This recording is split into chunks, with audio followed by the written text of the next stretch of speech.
Assalomu alaykum qadrli yurtdoshlar. Ko'rib turganlaringizdek avtozapus. Bu hech kim uchun yangilik emas. Navbatdagi yangilik endi Xivada 4tasi birda ham programmamiz bo'ladi. Ko'rib turganlaringizdek. D o'zining har doimgi rejimi. E1 ekonom rejim. Sport rejimi. Yani winter rejimi bo'ladi. Programma haqiqatdan ham effektli, ko'rib, sinab ko'rib, keyin bizlar ham uстановка qildik. Rul e'tibor etmaysizlar, cruise control multimedia qo'yilib turibdi ichanda. Shu bodda ularni ham taxlab berib ketyapmiz. Polностью. Kimga programma kerak bo'lsa, murojaat etaverasizlar. Xiva Arzu to'yxonasida o'tgandan keyin Tayva do'konining ham boshida bo'ladi.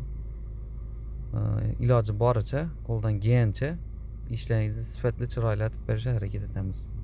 Aloqaga chiqaverasizlar. Rahmat.